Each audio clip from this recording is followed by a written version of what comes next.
Hello everyone. कल हम अपनी वर्कशीट कर रहे थे, उसमें से हमने क्वेश्चन कर रहे थे। आज हम थोड़े से और क्वेश्चन करेंगे उसके। यहाँ जाएगा पहला क्वेश्चन है, the displacement of a moving particle is given by the equation this. What is the acceleration at t is equals to 2 second? Take x in meters. हमें एक पार्टिकल है, उसका डिस्प्लेसमेंट दे रखा है इस इक्वेशन से। इक्वेशन है x is equals to 6 plus 18t plus के 90 स्क्वायर। हमें एक्सेलरेशन फाइंड आउट करना है जब टाइम 2 सेकंड होगा। ठीक है, तो हमने इस इक्वेशन को ऐसे लिख लिया, थोड़े से करेक्ट करके। हमने क्या करा, differentiate equation 1 with respect to t. हमने टाइम की रेस्पेक्ट में इसे डिफरेंशिएट करा, dx अपॉन dt ये आ गया। अब dx अपॉन dt होती है वेलोसिटी, ये तो ये वेलोसिटी आ गई। हमने इसे डिफरेंशियल करा x, यहाँ पे आएगा x की पावर n का डिफरेंशियल, n x की पावर n ये आ जाएगा 2, यहाँ पे आ जाएगा तो आ जाएगा 18t प्लस के ये इतना मीटर आया। हमने बाहर 18 कॉमन ले लिया। अब हमें एक्सेलरेशन फाइंड करना है, तो मैंने इसका दोबारा डिफरेंशियल कर दिया।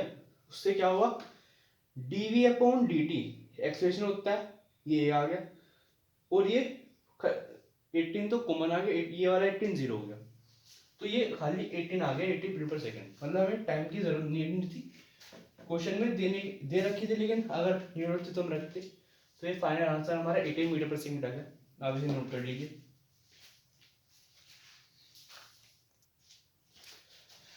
हमारा नेक्स्ट क्वेश्चन है, the displacement of a body is given to proportional to cube of time elapsed. What is the nature of expression? जो इससे पहले हमने क्वेश्चन करा था सेम उसी जैसा है, बस थोड़ा सा ये प्रोपोर्शनल आ गया। क्या कह रहा है क्वेश्चन, अकॉर्डिंग टू क्वेश्चन कह रहा है जो डिस्प्लेसमेंट है, डिस्प्लेसमेंट हमने x मान लिया, किसी बॉडी का x मान लिया, वो किसके प्रोपोर्शनल है, प्रोपोर्शनल साइन लगाओ, किसके प्रोपोर्शनल है, क्यूब ऑफ टाइम elapsed। यहाँ पे elapsed का मतलब है कंज्यूम, टाइम खर्च हो रहा है क्यूब में, तो मतलब t का क्यूब हो रहा है। इस क्वेश्चन का ये मतलब है, ये लाइन का। हमें बताना है what is the nature of expression of the body. हमें एक्सप्रेशन बताना है, उसकी नेचर बतानी है।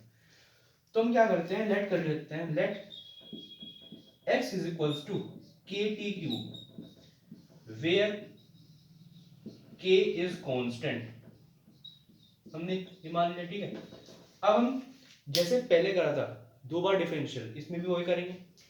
तो differentiate with respect to t, क्या आ गया, dx डिवाइडेड बाय dt, यह आ जाएगा k x की पावर n का k इंटू 3t की पावर 3 माइनस 1।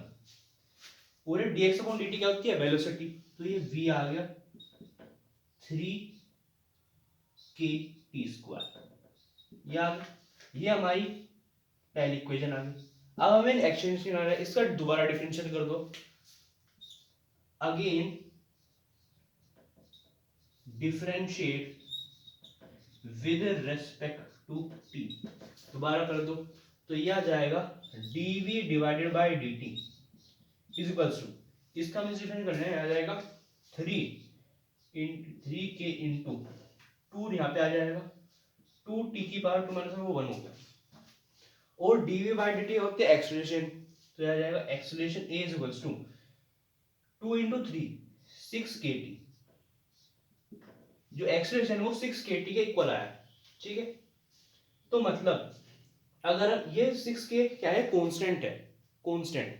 अगर हम इसे हटा दें तो ये t के इक्वल है, मतलब जो एक्सेलरेशन है वो डायरेक्टली प्रोपोर्शनल है टाइम के। मतलब जो एक्सेलरेशन है वो टाइम पे डिपेंड करता है, ये इसकी नेचर है। तो ये काफी इंपॉर्टेंट क्वेश्चन है, आ जाता है, तो इसे नोट कर लीजिए आप।